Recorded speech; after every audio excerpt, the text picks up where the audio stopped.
Price action trading పై అశోక్ దేవనం ప్రియ conduct చేసే webinar కోసం ఈ నెంబర్ కి కాల్ చేయండి.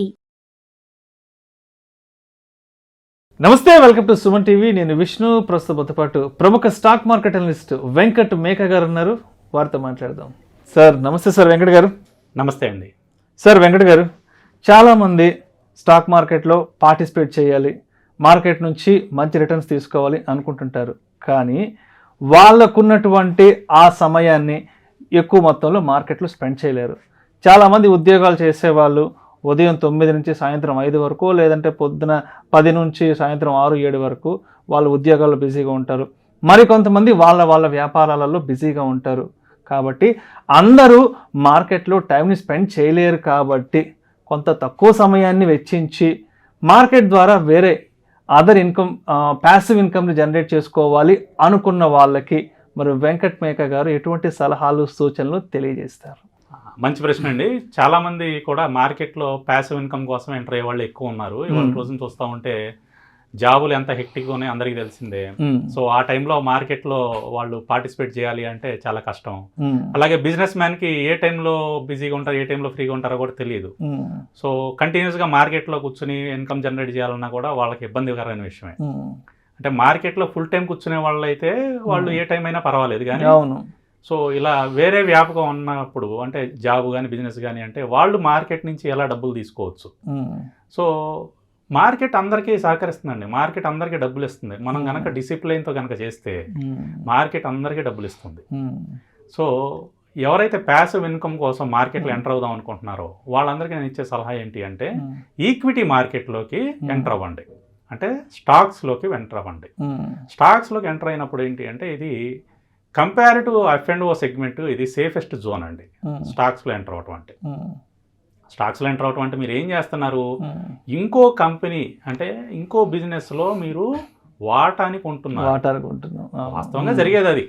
స్టాక్ బై చేయటం అంటే ఏంటి, ఇంకో వ్యాపారంలో మీరు పెట్టుబడి పెడుతున్నారు, భాగస్వాములు అవుతున్నారు. సో ఏ కంపెనీలో మనం భాగస్వామ్యం అయితే మనకి అది లాభాలు తెచ్చిపెడుతుంది అనేది ఇక్కడ మెయిన్ పాయింట్. సో దానికి టెక్నికల్ నాలెడ్జ్ ఏమీ లేదు, నాకు ఎనాలిసిస్ చేయడానికి టైం సరిపోవటం లేదు, లేకపోతే ఇది నేర్చుకోవాలి అంటే కొంచెం కష్టం, నా ప్రొఫెషన్ వేరే ఇది వేరే ఉంటుంది ఎలా అనుకునే వాళ్ళందరికీ చిన్న చిన్న సింపుల్ టెక్నిక్స్తో కూడా మనం సలహాలు, అంటే ఎవరి సలహాలు తీసుకోకుండా మనం ఓన్గా చేసుకోవచ్చు అండి.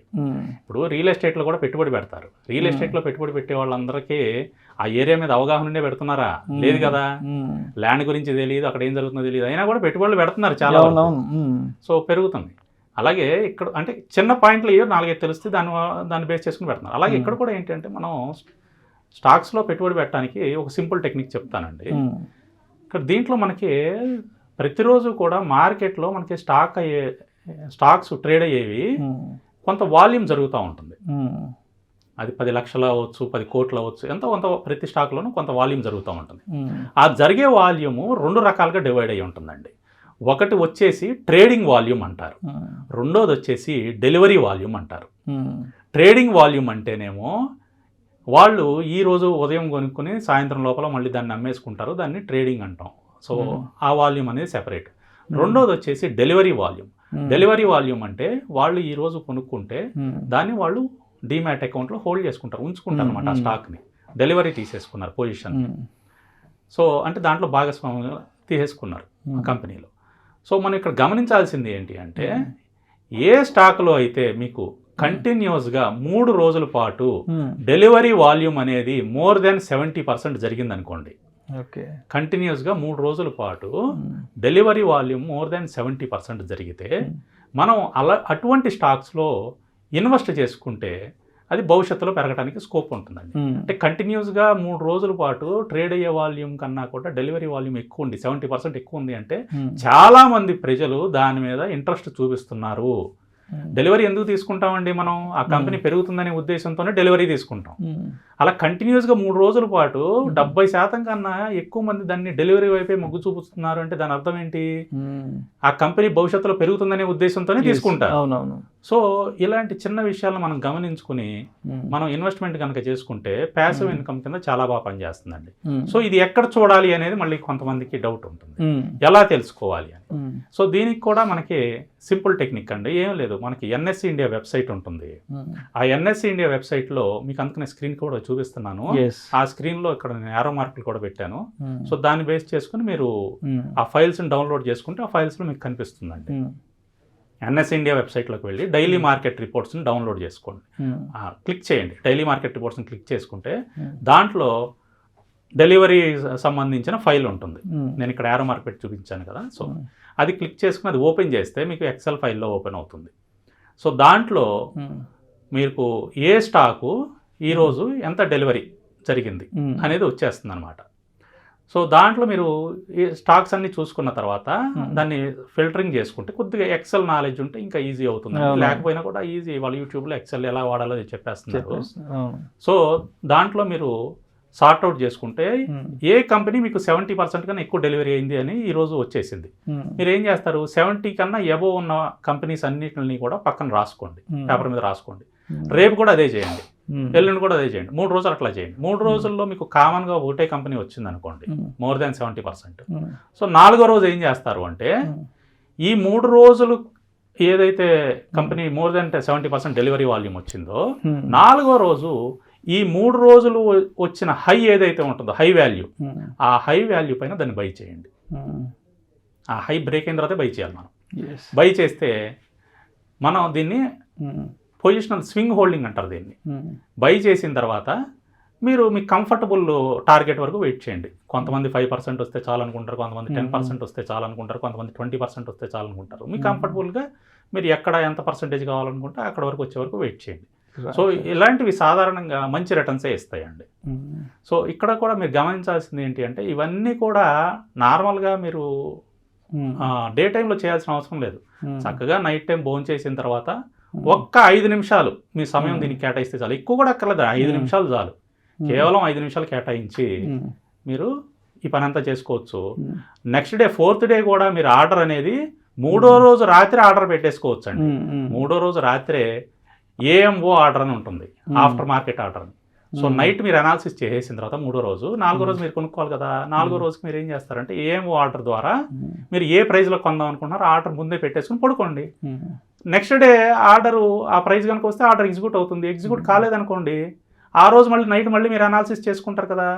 ఆ నైట్ అనాలిసిస్ చేసుకున్నప్పుడు నిన్న ఎగ్జిక్యూట్ కాలేదు కాబట్టి రేపటికి మళ్ళీ ఆర్డర్ పెట్టి పడుకోండి.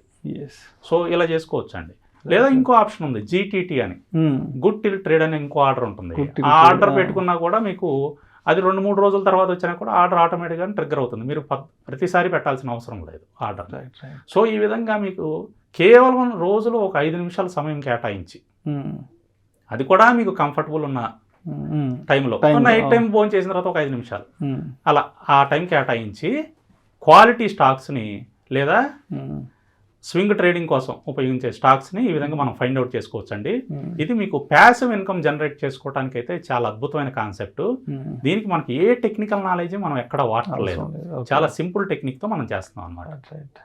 సో అయితే ఇప్పుడు వెంకట గారు, ఇప్పుడు మీరు చెప్పిన దాని ప్రకారం తక్కువ సమయం కేటాయించి ప్యాసివ్ ఇన్కమ్ సోర్సెస్ని ఎలా జనరేట్ చేసుకోవాలి అన్న వాళ్ళకి కొన్ని సజెషన్స్ ఇచ్చారు. కొంతమంది మేము మార్కెట్లో ఎక్కువ సమయాన్ని కేటాయిద్దాం అనుకుంటున్నాము, మేము మార్కెట్లో ఫుల్ టైం కూర్చుందాం అనుకున్న వాళ్ళకి, అంటే వాళ్ళు ఎటువంటి ఫ్యాక్టర్స్ని కనుక మీట్ అయితే వాళ్ళు ఎక్కువ సమయాన్ని మార్కెట్లో స్పెండ్ చేయొచ్చు అంటారు? అంటే ముఖ్యంగా మార్కెట్లో ఎక్కువ సమయం కేటాయించి మనం ట్రేడింగ్ కానీ ఇన్వెస్ట్మెంట్ కానీ చేసుకుందాం అనుకునే వాళ్ళు ఎవరైనా సరే మార్కెట్ గురించి కొద్దిగా అవగాహన ఉండాలండి. అది వాళ్ళు సొంతగా నేర్చుకోవటం కానీ బయట ఎక్కడన్నా నేర్చుకోవటం కానీ చేసి వాళ్ళు మార్కెట్కి సంబంధించిన విషయాలన్నిటి మీద అవగాహన ఉంటే అప్పుడు ఫుల్ టైం కేటాయించుకుని ఫుల్ టైం దీంట్లో ఉన్న అన్ని రకాల కాన్సెప్ట్స్ ఏవైతే ఉన్నాయో మనకు అన్ని రకాల సెగ్మెంట్స్ వాటిల్లో వాళ్ళు ఐదర్ ట్రేడింగ్ కానీ ఇన్వెస్ట్మెంట్ కానీ చేసుకోవచ్చు అండి. అయితే చాలామంది ఏం చేస్తుంటారంటే ఇప్పుడు మార్కెట్లో ఇన్వెస్ట్మెంట్స్ చేయడానికో ట్రేడింగ్ చేయడానికో బయట నుంచి డబ్బులు తీసుకొచ్చి మార్కెట్లో పెడుతుంటారు, లేదంటే ఫ్రెండ్స్ దగ్గర తెలిసిన వాళ్ళ దగ్గర అప్పులు తీసుకొచ్చి పెడుతుంటారు కదా. ఇటువంటి వాళ్ళకి మీరు ఏం చెప్తారు? అసలు పొరపాటును కూడా అటువంటివి చేయొద్దండి. అప్పు తీసుకొచ్చి లేదా ఫ్రెండ్స్ దగ్గర అప్పు తీసుకొచ్చి కానీ బ్యాంక్ లోన్ తీసుకుని కానీ కొంతమంది పర్సనల్ లోన్ కూడా తీసుకుంటుంటారు సార్. అవును, కొంతమంది గోల్డ్ లోన్ తీసుకుంటుంటారు. సో ఇలాంటివి అన్ని తీసుకొచ్చి వాటిని ఇన్వెస్ట్మెంట్ కోసం ఉపయోగించొద్దండి. అది కూడా ఇది ఇన్వెస్ట్మెంట్ కూడా కాదు, యాక్చువల్గా ఇది చెప్పాలంటే స్పెక్యులేటివ్ కైండ్ ఆఫ్ థింగ్స్ కి మనం అప్పు తీసుకొచ్చిన డబ్బుతో పొరపాటును కూడా చేయకూడదు. మన దగ్గర ఏదైతే సేవింగ్స్ ఉంటాయో ఆ సేవింగ్స్ని మాత్రమే దీన్ని యూజ్ చేయాలి. సో మనకున్న అంటే మనకి ఏదైనా ప్యాసివ్ ఇన్కమ్ సోర్సెస్ అలాంటివి ఉండి మన దగ్గర ఏదైనా ఎక్స్ట్రా ఇన్కమ్ ఉంటే కొంత ఎక్కువ సమయాన్ని మార్కెట్లో కేటాయించుకోవచ్చు అంటారు. అవునండి, correct. Right, thank you so much Venkat మేక గారు. కేవలం 5-10 నిమిషాల సమయాన్ని కేటాయించి స్టాక్ మార్కెట్ ద్వారా ప్యాసివ్ ఇన్కమ్ సోర్సెస్ని ఏ విధంగా జనరేట్ చేసుకోవచ్చు అనే దాని గురించి చాలా చక్కగా మేము విశ్లేషణ తెలియజేస్తారు. Thank you so much sir. Thank you అండి. ప్రేక్షకుల విజ్ఞప్తి, ఈ వీడియోలో ప్రస్తావించబడిన అంశాలు కేవలం ప్రేక్షకులకు అవగాహన కొరకు, ఇన్ఫర్మేషన్ కొరకు, ఎడ్యుకేషన్ పర్పస్ కొరకు మాత్రమే. వీటి గురించి ప్రస్తావించబడింది. పెట్టుబడులు పెట్టే ముందు మీ అడ్వైజర్ని సంప్రదించి మాత్రమే తుది నిర్ణయం తీసుకోగలరని మా మనవి. నమస్తే. సుమన్ టీవీలో మీ పర్సనల్ అండ్ బిజినెస్ ప్రమోషన్స్ కోసం కింది నెంబర్కి కాంటాక్ట్ చేయండి.